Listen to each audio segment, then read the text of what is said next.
नमस्ते। आजको भिडियोमा तपाईहरुलाई स्वागत छ। आजको भिडियोमा चाहिँ म तपाईहरुलाई के सिकाउन गइरहेको छु भन्दा हाम्रो मोबाइलमा चाहिँ URL लन्चर प्याकेज कसरी राख्न सकिन्छ भनेर चाहिँ आजको भिडियोमा तपाईहरुलाई सिकाउन गइरहेको छु।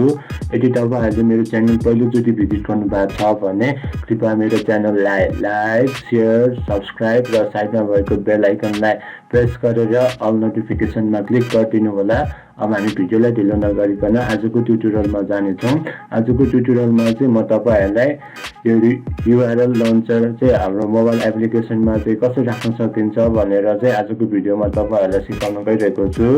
यति बेला चाहिँ म गुगल क्रोममा छु र तपाईहरुले चाहिँ के सर्च गर्नुहोस् भन्दाखेरि pub.dev भनेर सर्च गर्नुहोस् र तपाईले त्यहाँ चाहिँ URL लन्चर भनेर सर्च गर्नुहोस् र यति गरेपछि तपाईले फर्स्ट अप्सनलाई चाहिँ क्लिक गरिदिनुहोस्।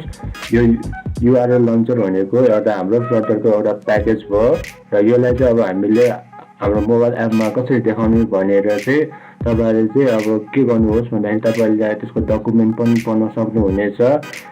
URL लन्चर भनेको कुनै पनि URL लाई चाहिँ हाम्रो मोबाइल प्लेटफर्ममा चाहिँ इजिली लन्च गर्ने त्यसको एउटा साइटलाई चाहिँ छिटो लन्च गरिदिने भयो, जसले चाहिँ कहाँ सपोर्ट गर्ने भयो भन्दाखेरि iOS, Android, web, window, MAC OS र लिनक्समा पनि यो सपोर्ट गर्ने भयो। र अब यो कसरी युज गर्ने भन्दाखेरि तपाईहरु चाहिँ कहाँ जानुहोस् भन्दाखेरि इन्स्टलेसनमा जानुहोस् र तपाईले यो डिपेन्डेन्सीलाई चाहिँ कहाँ कपी गरेर चाहिँ कहाँ राख्नुपर्ने हुन्छ भन्दाखेरि prospect.yml फाइलमा राख्नुपर्ने हुन्छ।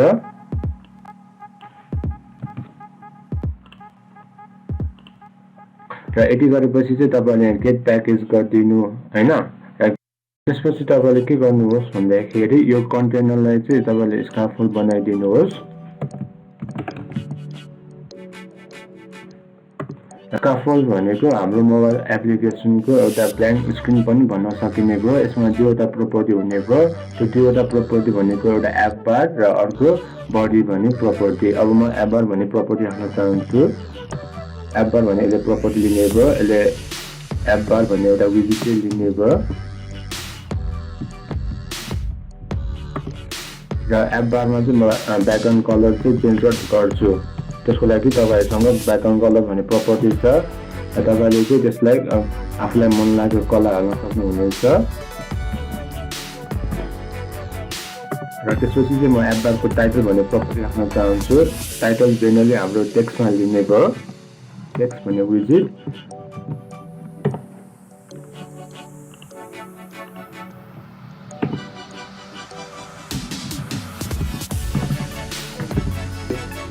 यो टेक्स्ट चाहिँ म अब एप बारको बिचमा राख्न चाहन्छु। त्यसको लागि तपाईले सेन्टर टाइटल चाहिँ के गर्नुपर्ने हुन्छ। र त्यसपछि चाहिँ म के गर्छु भन्दाखेरि एप बार सकेपछि म बडी भन्ने प्रोपर्टी बनाउन चाहन्छु। बडीमा चाहिँ आज म के राख्छु भन्दाखेरि सेन्टर भन्ने एउटा विजिट राख्न चाहन्छु। सेन्टरले एउटा चाइल्ड भन्ने प्रोपर्टी लिने भयो र चाइल्डमा चाहिँ म के युज गर्छु भन्दाखेरि एउटा रेड बटन युज गर्न चाहन्छु। रेड बटनले चाहिँ एउटा अनप्रेस भन्ने एउटा मेथड लिने भयो र अर्को चाइल्ड भन्ने प्रोपर्टी तपाईले लिनुपर्ने हुन्छ। चाइल्डमा चाहिँ म टेक्स्ट राख्न चाहन्छु र यो टेक्स्टलाई चाहिँ म डेकोरेसन गर्न चाहन्छु। त्यसको लागि स्टाइल भन्ने प्रोपर्टी छ हामीसँग र त्यसमा चाहिँ तपाईले टेक्स्ट स्टाइल भन्ने राख्नुहोस् र म यसको कलर चाहिँ म व्हाइट दिन चाहन्छु अहिलेको लागि। र यो रेड बटनको चाहिँ म कलर दिन चाहन्छु, कलर डट ग्रीन राख्न चाहन्छु। र त्यसपछि चाहिँ यो अनप्रेस भन्ने मेथड चाहिँ म अहिलेको लागि नल फङ्सन राख्न चाहन्छु, किनभने यहाँ हामीले सर्टेन एक्सन पर्फर्म गर्नुपर्ने हुन्छ। र म चाहिँ के गर्छु भन्दाखेरि यहाँ एउटा मेथड बनाउन चाहन्छु रिटर्न टाइप, जुन चाहिँ केही पनि रिटर्न नगर्ने। त्यसलाई चाहिँ हामीले भोइड भन्ने राख्नुपर्ने हुन्छ।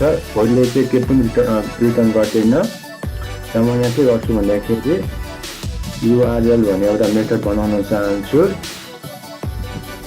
जुन चाहिँ के भन्छ फ्युचर टाइपको। त्यही भएर तपाईले यहाँ असिङ भन्ने राख्नुपर्ने हुन्छ। र तपाईले चाहिँ यहाँ के गर्नुहोस् भन्दाखेरि एउटा मेथड राख्नुहोस्। तपाईले यहाँ पहिला एउटा त्यो URL को भेरिएबल डिक्लेयर गर्नुहोस्। तपाईले एउटा URL को लिंक राख्नुपर्ने हुन्छ। त्यो लिंक राखेपछि मात्र हामीले त्यो लिंकको डाटाहरूलाई इजिली फेच गर्न सकिने भयो। त्यसको लागि तपाईले कन्स भन्ने एउटा किवर्ड राख्नुहोस् र तपाईले त्यो भेरिएबल नेम चाहिँ URL1 भनेर राख्नुहोस्। म चाहिँ अहिले कुन लिंक राख्छु भन्दाखेरि यो लिंक राख्न चाहन्छु।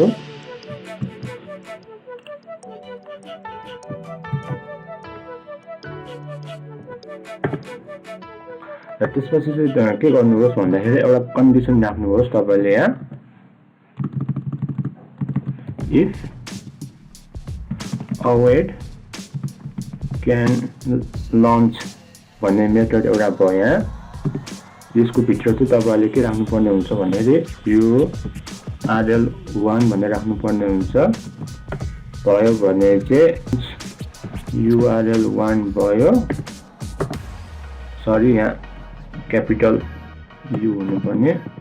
यदि होइन भने चाहिँ else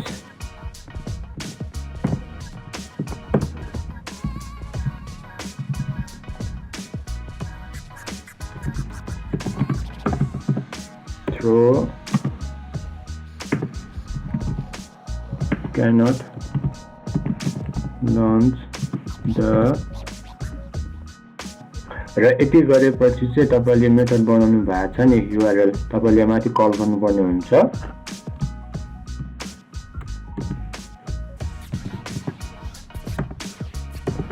र यति गरेपछि यसरी सेभ गरौँ। र जब म यो क्लिक न्यूलाई क्लिक गर्छु नि यसले यहाँ एउटा लिंकलाई ओपन गरिदिने भयो, जुन चाहिँ यहाँ तपाईले अलरेडी देख्नु भइसकेको छ।